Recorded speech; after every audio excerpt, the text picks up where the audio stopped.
بسم الله الرحمن الرحيم. كتاب التوحيد. باب ما جاء في التنجيم. قال البخاري في صحيحه قال قتادة: خلق الله هذه النجوم لثلاث: زينة للسماء ورجوما للشياطين وعلامات يهتدى بها، فمن تأول فيها غير ذلك أخطأ وأضاع نصيبه وتكلف ما لا علم له به. انتهى. بسم الله الرحمن الرحيم، والصلاة والسلام على نبينا محمد وعلى آله وأصحابه وسلم تسليما كثيرا. سبحانك لا علم لنا إلا ما علمتنا إنك أنت العليم الحكيم. أستغفر الله الذي لا إله إلا هو الحي القيوم وأتوب إليه. اللهم انفعنا بما علمتنا وعلمنا ما ينفعنا وزدنا علما. بيا أرابسوي هجريا بكلي أني كمناني أني بناني أني ولنفلا شهر ربيع الآخر من هجريا سانكالوناننا بسويني وفلاناي ميلاد النصارى كجاتي بافلاني مغني دورو سانكالو كونونتونا بسويني ومغني ناني ambe dawda bu masjid ar-rajaa wa ambo kono darasu be shaykh al-islam al-imam muhammad ibn abdul wahhab aka kitabu kono kitabu tawhid bonda minna ko babu ma ja fi tanjim konni nye bonda e dalila munun nana ka dolo doni mi ni ebe ko dogole ndoni nyini ni uye ube ka ko dogole ndoni wole kana yere mani doni minye o haramu yali delila munun nana o haramu yali la ni mbonda yode atanjim hadisa min kala nasania asaru min fora sanan ka soma folo ibn Usaymin rahimahullah akasarahu la ako at-tanjim masdaru najama bi tasdid al-jim ay ta'allama ilma an-nujum. tanjim kuremonye karasa ay dolo doni kala awi taghada tashira an-nuzum ube aya shirid dusukun kono ko dolo fana no bala fiun kelila wa ilmu nuzumi yanqasimu ila qismain. dolo doni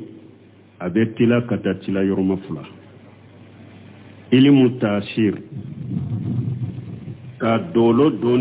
doni minye ka do ninin dolo mashina bora abenin deke bafo ninde ma ilmu tasir ashani fulana ilmu tasir ka dolo boli ka do ka wakatu donay dolo doni nin choya fulade nin choya fula min fana fule u fana bettila fal awwalu ilmu tasir wa haya yanqasimu ila salasati aqsam. folo ka dolo doni mi kannoke dolo la ko kweli la o fana betila katatila yoro masaba. alif an ya'taqida anna hadhihi an-nuzuma muwashshiratun fa'ilatu bimana annaha hiya allati takhluqu al-hawadisa was-surura fa hadha shirkun akbar. ilmu tasir mun nan ko betila katatila yoro masaba folo ka siri i dusukun na k'a fɔ nin dolo ale de bɛ a nɔɔtɔ fɛnw kɛli la bi maana nin dolo ko kura minnu b'a kɛ k'a kɛ ani ko jugu minnu b'a kɛ k'a kɛ nin dolo de b'u olu da diɲɛ ko kura minnu ko minnu b'a kɛ k'a kɛ diɲɛ kɔnɔ ko jugu minnu b'a kɛ k'a kɛ diɲɛ kɔnɔ nin dolo de bɛ o kow dila n'a b'u kɛ n'a yɛrɛ ye fahaja shirku akbar ni nin dolo doni min filɛ nin ye ni mɔgɔ min ye ni siri dusukun kɔnɔ nin ye musirikiya kunbaba ye min bɛ labɔ silamɛya kɔnɔ لأن من عند أن ما الله خالقا فهو مشرك شركا أكبر parce que ni mɔgɔ min y'a fɔ k'a wele ko danbaga bɛ min faralen bɛ ala ka kow dali la e ye musiriki de musirikiya kunbaba fahaja jala almakhluqa almusaqqara khaliqa musaqqari parce que nin tigi min ye danfɛn ye ale min ni a kɔlɔlen don ala y'a kɔlɔ k'a bila e y'o kɛ dalibaga ye k'o kɛ fɛnw kɔlɔbaga ye wala nin dolo doni sugu min filɛ nin ye musirikiya kunbaba ye baw an yaj'alaha sababa yuda'i bihi ilm al-qayb ilmu tasiri doni ilmu tasiri ka doko dolo nobu la fiun kelila adoni chogoya fulana eka dolo ke sababu ye eka wele ka fo ko dogole ebe ko dogole undo ni dolo ye ni dolo sababu ye e fana ka wele kati yerema ko be ko dogole undo ni dolo sababu ye فيستدل بحركاتها وتنقلاتها وتغيراتها على أنه سيكون كذا وكذا الدليل لكن الدولو لامغا أن الدولو وليلي أن الدولو يلما فنكا وكالدليل كون نين دولو لامغا نتي وبن نين دولو وليلا ينفي كتا ينفي وبن نين دولو يلمنا نينكوما سنة دبكي لأن نجم فلانية شار كجا وكجا parce que nin dono masina akera nin chogola wadiyatu nin kera mislu an yaqula misali la ikafu haja li insanu satakunu hayatu saqa li'annahu wulida fi nazmi fulani misali la ikafu karasa abeke mogo kunna dide parce que awolola nin dono masina de la wa hayatuhu satakunu shahidatan akan yanamaya kuna bekeyama kunna diyan yanamayai liannahu wulida fi nazmi fulani parce que awolola nin dono masina de la فهذا اتخذ تعلم النظم وسيلة لإندعاء علم الغيب ننتجي عليه دولو دوني كسراي سرامي na abe ko dogolen doni wole kata yere mani oye wadawa ilmi al-ghaib ni mo min fana ye ko dogolen doniya ni ya wole kati yere ma ko be ko dogolen ndo kufurun mukhrijun an al-millati oye kafiriya de kafira min bi labo dina kono lianna allah yaqul wasga ala ko قل لا يعلم من في السماوات والأرض الغيب إلا الله أنا كتير ما فويه فويت سانكبا ولون فلالا دامفن سيتي دوغما كولولون فلالا دامفن سيتي سانكبا ولون فلالا دامفن سيتي دوغما كولولون فلاكا من بكو دوغولين دو أني على دي من يقرأنا آية من ني إكو إبه كو دوغولين دو ندولويه كافريا دينية بس جيني آيات كلون تكيا وهذا من أقوى أنواع الحشر من فلنية أو أرابو كنا كوم نمبي كوم بفرا نيون كافون نين كوين بي على دتاي وكوم do bele banu do fe sembente alende ninye mana qul la ya'lam man fi samawati hasiru harfu sembentiya harfu grima do de fulanenye li'annahu bin nafi wal isbati parce que min fulanenye nafi bala isbatu bala qul la ya'lam nafi la ya'lam man fi samawati wal ard al qayba ninye nafi dan fen cité sankaba wolon fulala dan fen cité duma kolon fulala min be ko dogolendo isbatu e jumay illa allah fo ala donc ni nyeka ko bedi ko dogolem bedi alama o fewa ni forani o chogo sembenti alende noniya munumbe ko be faranyogon ka kake ala tay ni nye adon a sembenti ale ndode ka fo ko dogolem ko ni beddo mbay ala de nafuni isbati de be aya en kono fa ijada ahadun ilma li qaybi faqad kajaba alquran awa ni mugo ye ko dogolen doni wole kata yerema wottigi ye qur'ana galontiga ni mugo min fane qur'ana galontiga iye kafiri jim anya ataqida sababa lihudus alkhair wa shar ilmu tasiri dolo doni kafo dolo no bala an ko doni tilalendo kata tilayuruma sabanye fulafo sabana ika siri dusukunna kafo dolo ye sababu de hera kelila dolo ye sababu de tora udo kelila ay annahu jawaga shay'un nasabahu ila nuzum nin tigi fana ni ko do kera doro abadam bi kata doloma ni hera do kera abadam bi kata doloma ube ni ko jugu do kera abadam bi kata doloma ko sababu ye nin dolo de ولا ينسب إلى النزوم شيء إلا بعد وقوعه التي في دمبك تدولما فأفين كيلين كفه فهذا الشرك أصغر ننتقل لموكا دولو دوني من مشرك يفتني مانا عليه نهيرا دو من كيرا دي عليه بافو نين دولو دي نكو جوغو من كيرا عليه بافو سببو ينين دولو دي alete fin dambe kata doloma de fonni min kera folo akelen ko fede aba dambe kata doloma min ka dolo doni sugu min fulani nye musirki ya fitini donc wala dora ile mutasirin nin chogo sabadero fula imbebe kafiriya fula imbi kafiriya sabanai o ye musirki ya fitini fula nye jumaye folo ni e ya asiri dusukun kono ko dolen de be feunda jiya ko munun bake ka mugo soro ko jugu munun bake ka mugo soro dole de be uluda e ya dan baga wore fara alaka yitaye mushriki ya kumba bay kele fulana ni mugo mi nye dolo fana ke sababu ko alebe ko dogolen ko albe udoni dolo sababu nin dolo masina ni awa abora mugo nyuma do de be wolo ube ewa nin dolo masina na bora ewa mugo jugu de do be wolo ube mugo nyuma do de be fatu ni mugo minye dolo ke sababu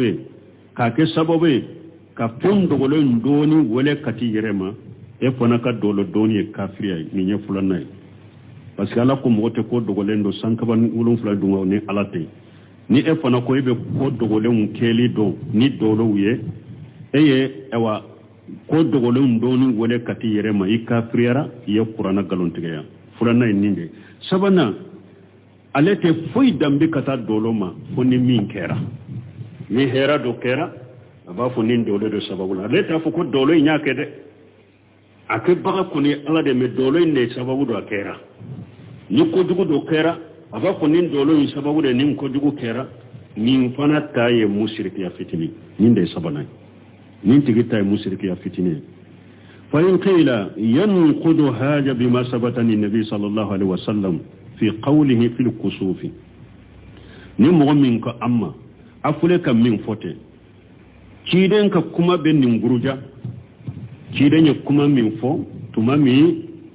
tilen noro yele muna kiden ko inna samsa والقمر آيتان من آيات الله يخوف الله بهما عباده فمعنى ذلك أنهما علامة إنذار مثلا نانكو كوجو تدولو بولو نيمغو من كون ني هيرا سببو ينين دولو دي نين كوجو سببو دي اما فو مشركا فتني دوا نيمغو دو كوما تشيدم فناكو تيلي اني كالو على كتا منشه فلا دي دو كابو على كتا منشه ولا على بوكه بروكا كا جون لا شرانويه فمعنى ذلك ومعنى لا انهما علامه انذار دونك نيمبايرانا كافو دولو يه بغالي تاومانشه دي bagabagali taman sede dolo nin dolo masina bora o kanka o ye bagabagali de amma ko nin kodo kera ube kodo benake donc aw fana ko ni mugo min nye dolo ko sababu yi musiriki ya fitini ke ci dem fana yen nimfo wati aka kuma ngurjaba ni mugo doyo nimfo anye wal jawabu min wajhayni amba tigi jabi ni la hala fula dola kele al awwalu folon أنه لا يسلم أن لكسوف تأثير في الحوادث والعقوبات من الجدب والقهط والهروب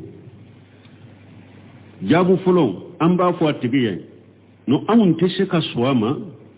كافو تلين نورو يلمالي كو أبسكا كو كراو كجيا كونو أبسكا لا جابو كجيا كونو ميني كسنك فونجا ube ka sandi desen lase mɔgɔw ma ube ka kɛ sababu kɛlɛw ka kɛ anw tɛ sɔn ma ko dɔle b'o kɛ ni mɔgɔ min ye nin fɔ an b'a fɔ an tɛ sɔn nin ma ko ni dɔlo de bɛ ninnu kɛ ayi an tɛ sɔn ma walizalika qala an-nabi sallallahu alaihi wasallam munna an tɛ sɔn ma parce que o de kosɔn nabi ɲuman ko Ala ka tanu n'a kisi b'a kan innahuma la yankasifani li mawti ahadin wala li hayatihi ni hadisa kelen kono ciden ko tile ani kalo u fula noro temina ni mugo shi ka sayaye u fula noro temina ni mugo shi ka nyanamaliye parce que ni kutuba nyere ciden denke Ibrahima fatura domide ciden tirela tile noro minana mugo ko konni ya tile noro minana ko a ciden denke Ibrahima fatulu de tile noro yerema tire ya tile noro yelema sallike ka kutuba kala ako tile ani kalo nunu ye tamanse fula de ka bɔ Ala ka tamanse wula u noro temina ni mɔgɔ si ka fatuli ye u noro temina ni mɔgɔ si ka ɲanamali ye sida yɛrɛ nin fɔ la fima mada wala fil mustaqbil fima mada wala fil mustaqbil kɔrɔ ye mun ye maana لا ينكسفان لموت أحد ولا لحياته معنى مؤمن فاتورا ويد كومين تمنا كافوت لين نورو de kera sabo krasa fatura ayi min bena kafo e watulo noro de yele mana karasa wolola tilen no site nununa tilen no site nuna min temena anotala min bena anotala wa inna ma yuqawwifu Allah bihima al-ibada tile koni noro yelemani ni kalo noro yelemani alaba jom baga na yede kulashira na yede la allahum yarjiun adola ube ala soso ni junubunu mununa unasagu kofe wa haja aqrab an kan nin tigi jabe munna ni nye jabu fuloy ni jabu de ni sababa kasro asani jabu fulana annahu law salamuna har nan son nama أن لهم التأشيرة كفن نوبة كلني كلولا فإن النص قد دل على ذلك بس الدليلان نص يقول يا أنكند كتوما وما دل عليه النص يجب القول به من نص كل فنا ينكند كتمنا واجبرا أنكمنا ولكن يكون قاسا به نمبكده كاكركرياده مانا تلي نورو يرمني وبسك كسببه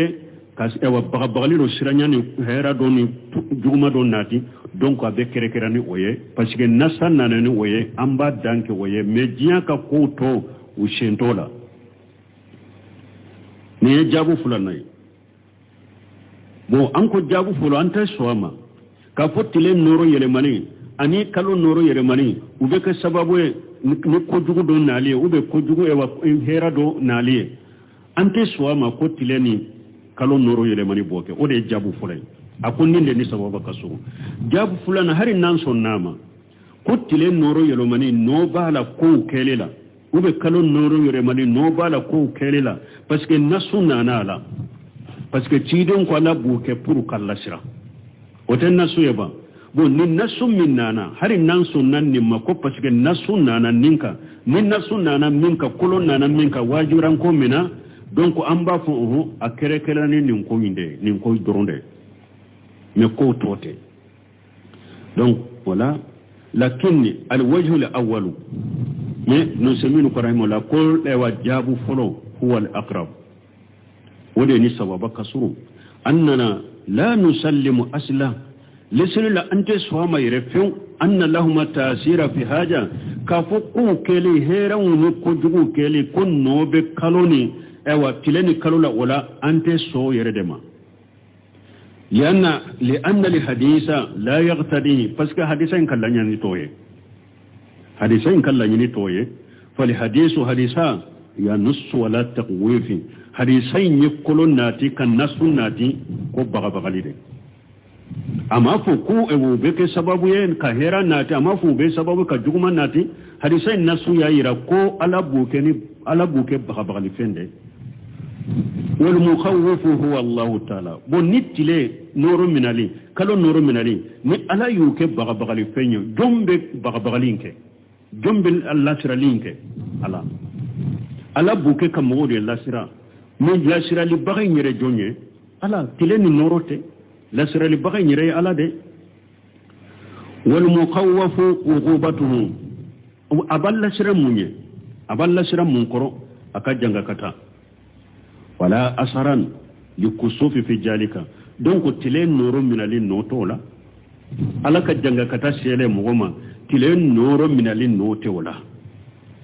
wa inma huwa alamatu faqati tile noro minali tamanse de doro ko ala yen ninki abafe kananyi la jabadoe tile noro tamanse de kairanna kon ninni yera tamanse do ni ala ka dimi do ko do kera amani ube tamanseru katala ka janga katalima me ale tiskense ka sababu ka janga katali la semu goma ale ye tamanse de doro wala amba tigi jabi nindema asani anko dolo doni lesira fona bettila ka kafula ilmu tasir walimu yashir ilmu tasir anyo tila kata sabanyo fo ishkalu dobena bin saminu yo ojabu dema wa ilmu tasiru banna asani ilmu tashir dono bolili doni wa haya yanqasimu ila qismain wa fana betila katatila yurma fula al awwal fulu an yastadilla bi shayriha ala masalih diniyati fa haja matlub moka lilake ni dono tamalinu boluliye hada madon ka dina maslaha do kama fa haja matlub onyini nende dono bolili anu tamali ko ketta man she hada madon ka dina maslaha dola fa haja matlubu onyini nendo wa idha kana yu'inu ala masalih diniyati wajibati kana ta'allumuha wajiba awa odolo bolili doni na yasru dina maslaha min dilole mbala wa dina maslaha wajibi de wala ko dolo boli doni do o fana beke wajibi masala kama law arada yastadilla bin nuzumi ala jihati al-qibla misali la mugumi ebe kungo kono na yoro la dibila ite korodo minan site e bolo mimbe koronyira ela e ba fe ka korondo koronye yoro minye e ba fo ka doni ni dolo wiye fa najmu fulani yakunu sulusa layli qiblatan misali ba fo nin dolo masina ni suko ni tera atila sabanana akacha nin dolo masina ibaya alebe bo korondela ale be bo korondela wa najmu fulaniyun yakunu urubu al-layli qiblata ube nin dolo masina ni sutla nani na shera iba soro ale be bo korompela de la fa haja fihi fa'idatun azimatu nin dolo doni sugu min fulani nye faida babe nina parce que nimbe koron yira woro yirila fajiri wakati ni ba fe kasalli ni nye dolo ilmu tasiru chogo ya folonoi ni ebe dolo bolili ebo kalade puru ika dolo boyoro ni bo wakati dodo ni be qibla dona ye ni be yoro minite qibla do bashi tenina asani fulana an yasadilla bi shayriha ala masalih dunawiyati fa haja la basa bihi wa huwa nawan fulana ika delilake ni dolun bolili doniye ijinya maslaha doka anko folo ye dina maslaha fulanna ka donu bolili nu boyoro nu bunyoro nu bo wakati do ni ka dina maslaha doye ni fana basitala ale fana betila katachila yoroma fula nawla awwalu tila yoroma folo an yastadilla biha ala al-jihati كمعرفة أن القطب يقع شمالا ولجديا وهو قريب منه يدور حوله شمالا وهكذا فهذا جائز ما نكدولو دوني دو بولينو دو أنا بوغتين ني إكجيا مسألة دوين مثالي لا دولو سوغو دو بوافو على مال القطبة iko nin dolo masina bada ale be kiniyan fandela bada nin dolo masina be bo kiniyan fandela pour ika kiniyan fando ne ba fe ka jiya ko min ka ube ba fe ka ko min yini na be kiniyan fandela iko numo yan fa shimala numo yan fa iko bada nin dolo al qutuba na ale ko ni be bo ale be bo numo yan fandela wa huwa kharib wal jindiya وهو قريب منه دولو سوغو دوغو باكو جنديا وكسرو كتبما يدور حوله الشمال وفنا بين منو دولو كتبو انكرفه نماندلا وهكذا من تقول لكتا فهذا جايدو نفنا دونيندو ebe kungo kononana ebe fami nyini abe kininde fe ube faimbe numande fe me sufula do iko nindolo masina min fule nenye kachaya ni koni yen ni nyale be boni yoro minye kini yan fande do bo puru ki ka jiya maslaha do donai ni fana bashite nena ni nye wa ka jiya na fa doni dono boli wuye a folo yen ni nye now ni qala taala min dalilai munye kwa daga lendo ala ko la min korota lendo wala mati wa bin nazmi hum yuhtadun ala ko dugu kolo tamanshau ani dolon ne yuke hada madawnya nube kandanuye wa alamat ni hada madembe tamala ni tilefela dedo ala ye tamanshau do de bila dugu kolo ka ni be tayoro do noye ebe ta dugu masina jumana beta nin dugu dela ni beta o dugu dela kuluba do bi nyefe ibo to ikinindela sirabo on numandela ube ni iriba masina ibe sirabe bo kinindela ube be bo on numandela kulu iriu nunu nye dugu kolo ko kannata man shawye tama dawunye kile felala sufela fana alaye sufela fana la ni tama demba ke katama sufela la ite kulu ya ite iriye mumbe kikatama shawye dolo munumbe sanfe sufela fana na munumbe dolo boyoro do anu boli yoro sufela fana la ibe cheka ikata yoro doni dolo fana ye sanfe wala ka dolo doni sugu min nibi ka jiya masala kenan ko min sugu baste nina adelaye ninye anna usani dolo doni noni ya fulana ilmu tasir an yasadilla biha ala al-fusuli ka dolon boyoro ni bu wakati anu boli wakati do pour ka sa ewa wakati faranfansa donai tilema pela sera nene wakati de ninye sumaya wakati de ninye oye chogo ya fulana dolon bolili donila wa huwa ma yurafu bi ta'allum manazil al-qamar min dolo boli sugum dolo doni sugum fulani ninye nimbe doni ni kalo jigi yoro wujeye sirawula ka sirawula sanfe fahaja karihahu badu salaf wa bahahu akharun dolo bolili doni min fulani ninye salafu doya ako do fana salafu la uyala daga walladhina karihuhu salafu mununya ako qalu yuqsa uluko akoni kunye munyale yere jatima haramude mi ambesra idha qila tala nuzum fulani fa huwa waqtu shitai aw shayfi anna bada li ammati yatakhiduna annahu huwa alladhi yati bil baradi aw bil har aw biri salafu ko munu nya ko amma ko jati haramude mi ambesra ni ko nin dolo masna nale bora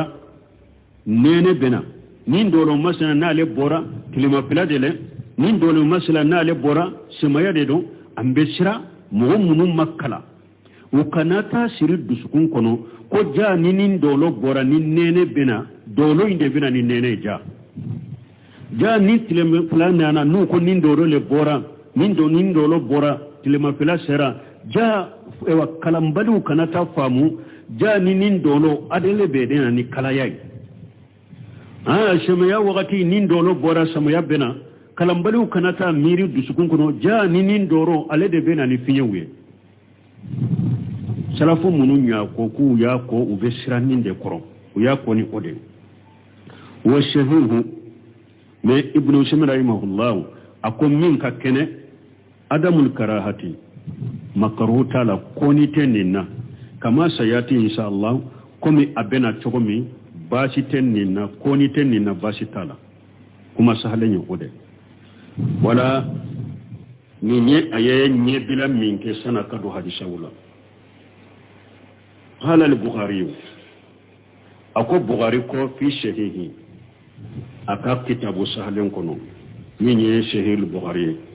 qala qatadatu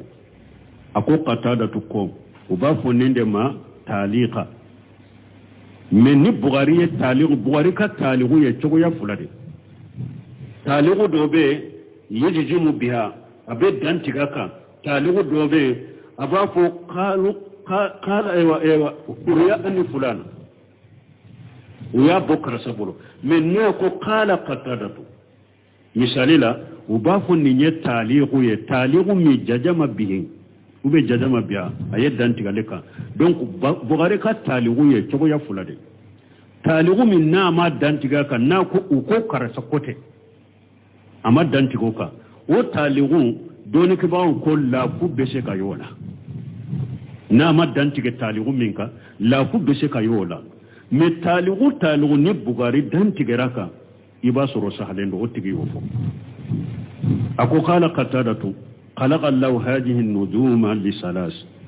ko qatadatu ko ala yen dolo da fen sabade kama jinata lisamai folo aye dolo da puru ku ke masiriye jinya sankabayne fulana urujuma lisayatin ani ku ke ku fili shaytanen wala sabana wa alamati yuhtada biha ani ku ke taman shawye ni mo be kanda nuye kasira donuye faman ta'awwala fiha khayra zalika awa qatadatu ko akoni mo min tara dolo koro ke fenwreye min ten nununye aqta wadane shibahu atigi qatawra atigi ya yire tachiya ni mo min tara fenwre nyini dolo wala ninni sabate iqatawra yi tachiya wa takallafa ma la ilma lahu bihi atigiya ayere bila fenna min doni tabolo intayi nako wa qawluhu fi asari qatadatan ni Bukhari ko qatadatu ka asiru kono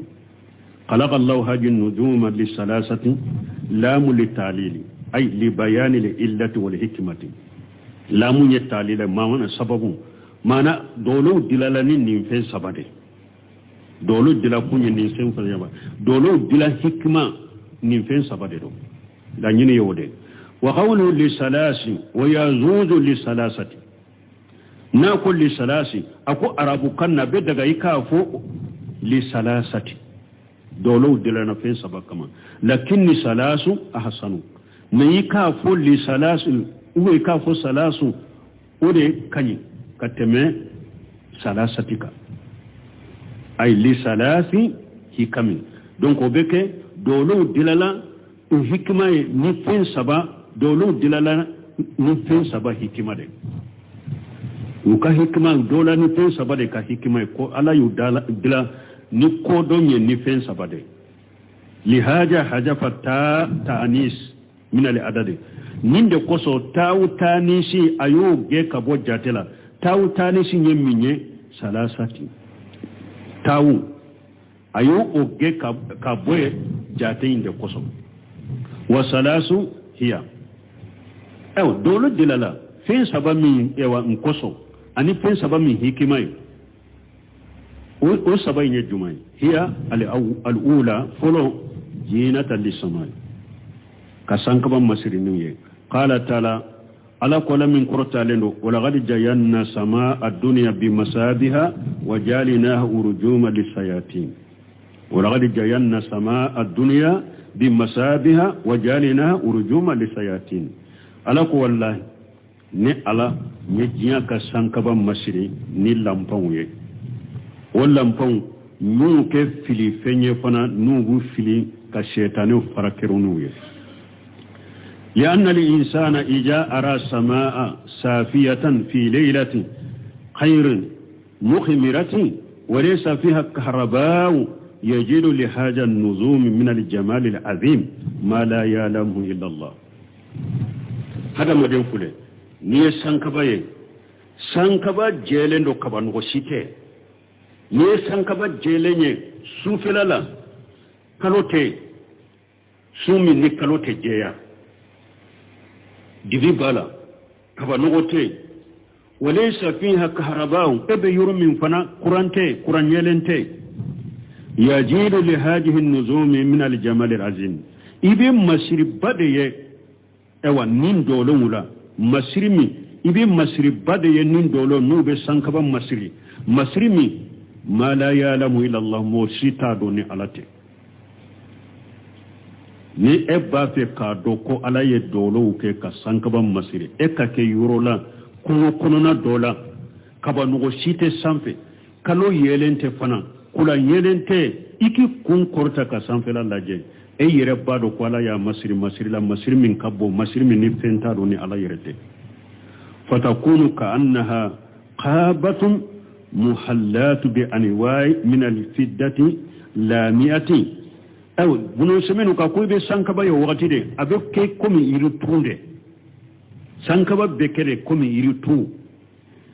tu min masiri lendo min al-fiddati lamiati ni wori jonye munum be yele ku inyako sambu kaba imbe komo chokode hadhihi an-najmatu mudiyatun kabiratun tamilu lil humrati nin dolon fule dolon nunum be ewa yele de bo ube yele min kabbu kosobe yele min be jenge kata bile malima fana fa be bile may nyakoron wa hadhihi tamilu dolo dobe yele mbabala yele min be mile kata bile malima وهذه تميل إلى جرغة يلين دو فانا بي ويلين بميلة كتبول لمرمى وهذه خفيفة إباسر الدولو دو بي عليك يلي كفغة وهذه متوسطة إباسر الدولو دو بي عليك يلين بچمانشلا وهذا شيء مساهد نيكو دي كومي بكنك نمغو باي نيبي يرولا نيلين تيرومي وهل نقولوا إن جاهر لآية الكريمة يا لا أمبا فوا كني آية بامن بامبولو كو آية جاهر بايرا أن النجوم مرسات في السماء كافو دولو نور لين دبي سانكمالا يا لا أمبو ودو آية نوا يا لا آية أمبا فوا كو آية جاهر بايرا نكو دولو نور لين دبي سانكمالا أو نقول لا يلجم ذلك هو أمبا فوا أي ni ala ko ale sankaba masir ni dolo ye o ta yiranna ku noro lembe sankaba la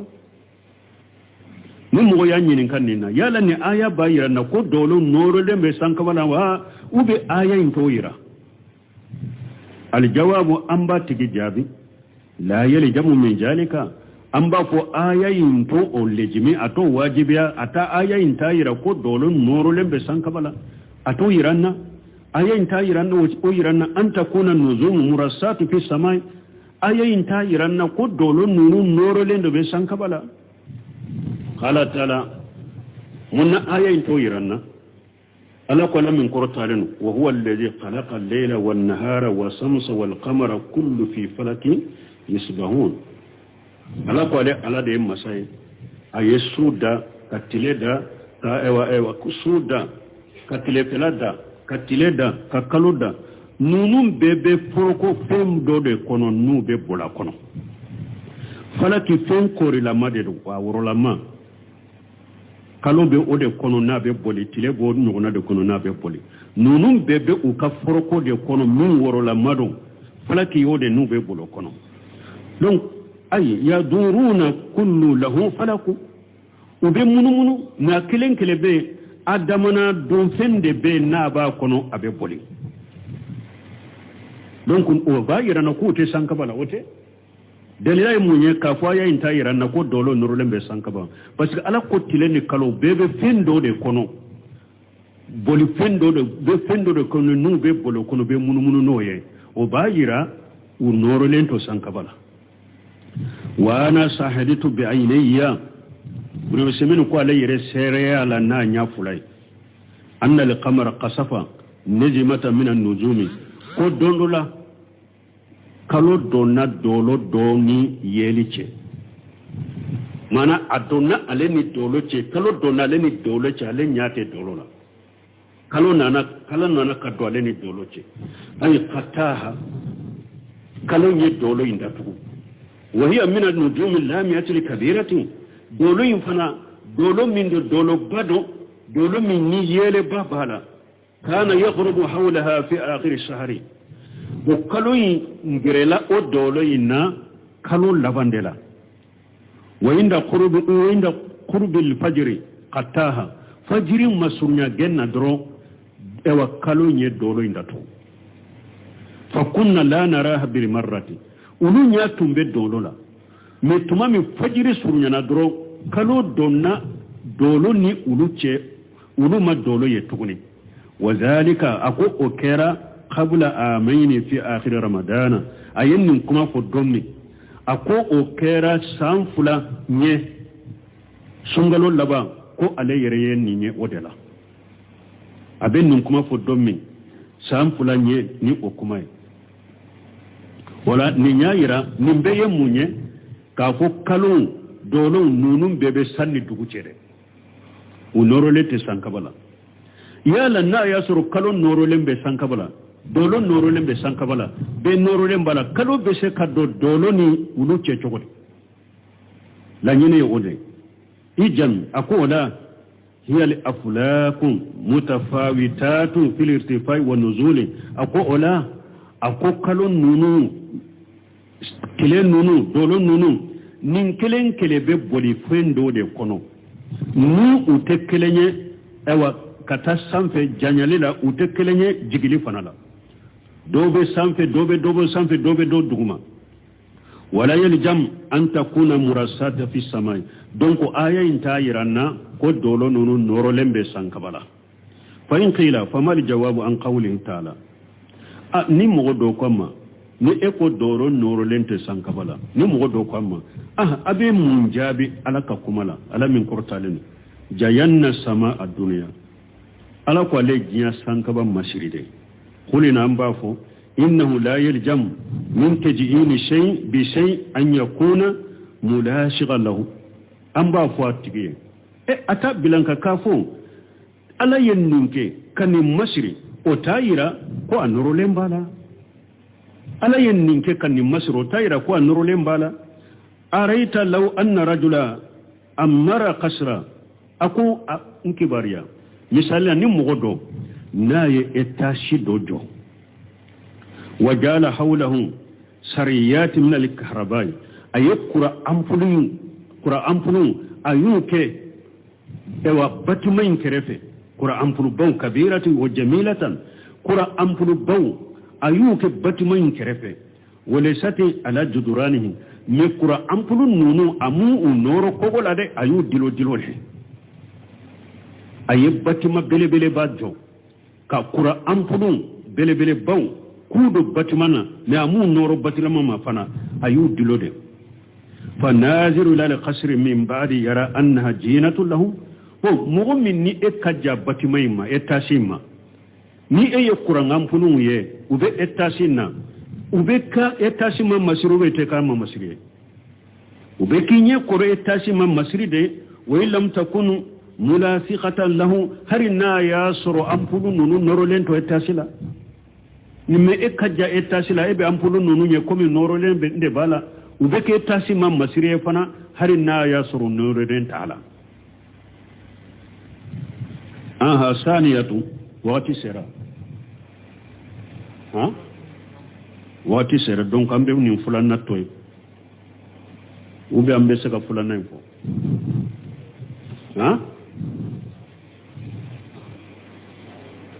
asaniyatu fulana urujuma lisayatin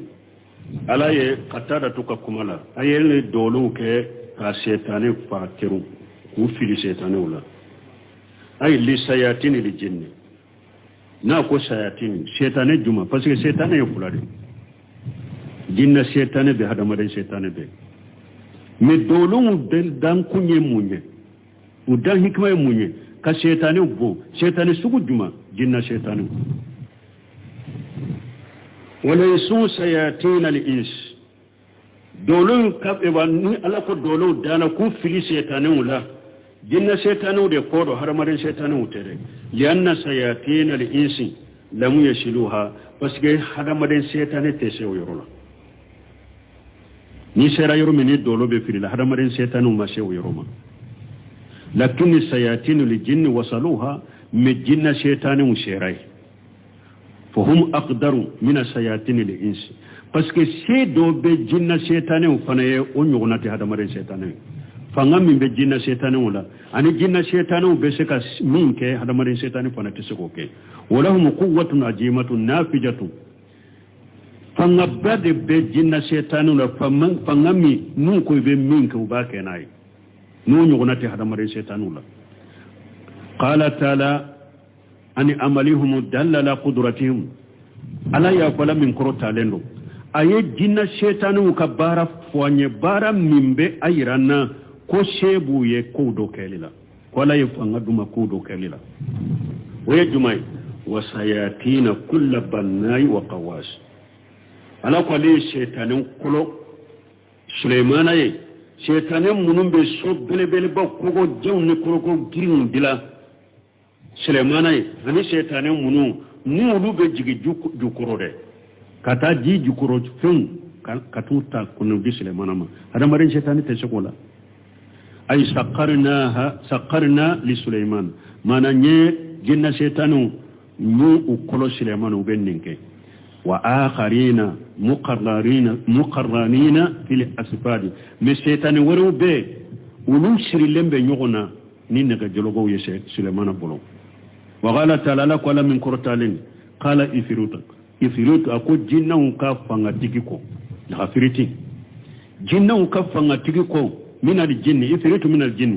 جن وكفنا تيكو انا اتيك به قبل ان تقوم من مقامك اكو سليمان ما مين اوا سبا كم مسك مسوي اكل لبلبل با من بي نبشه كتا كناتي سني كولي اشي يرولا اي من سبا الى سام بشك لين سبا كنانا سامي وهو ارس عظيم لملكه السبا اول لبلبل بدرو ناتم به سبا مسك مسو بولو فهذا يدل على قوتهم وسرعتهم ونفوذهم من بدل لا يرانا جنو كفانا انو كتليا انو كو كونيانا بولي نيمبو يرانا وقال تعالى لكم وان كنا نقود منها مقاعد للسمع ala ko ma ko jinnan ko antum be sigi yoro tumbe on bolo sanfe nan be sigi o yɔrɔ la pour ka sanfɛla ka kibaruyaw lamɛn faman ye samila ana mais ni mɔgɔ min taara ye sisan ko i bɛ lamɛnli kɛ yajiri lahu shihaban rasada i bɛ dɔlɔ mɛnɛnen dɔ de sɔrɔ yen n'a bɛ sigi n'a a labɛnnen don k'i ma kɔnɔ ye a bɛ jani arajumu kɔrɔ ye mun ye aramu filili asalisatu ka taa ka kuma sabanan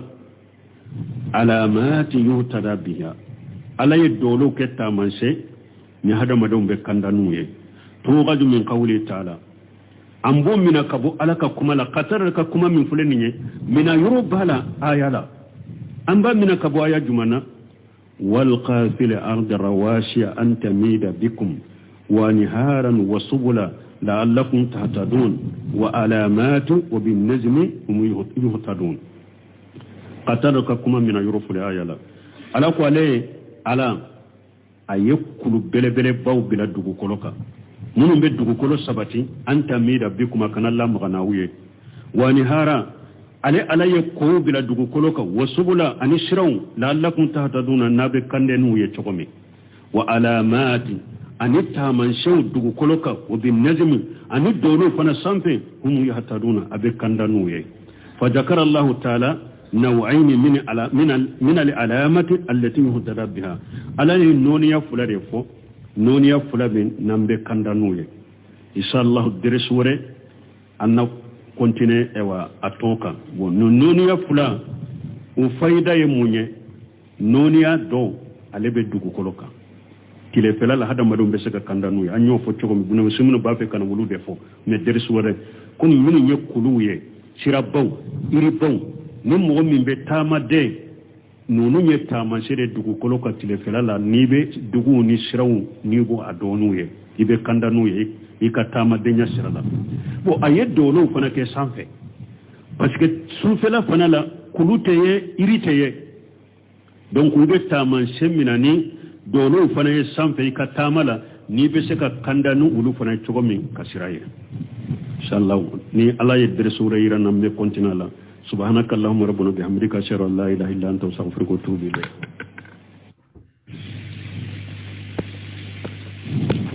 أعوذ بالله من الشيطان الرجيم بسم الله الرحمن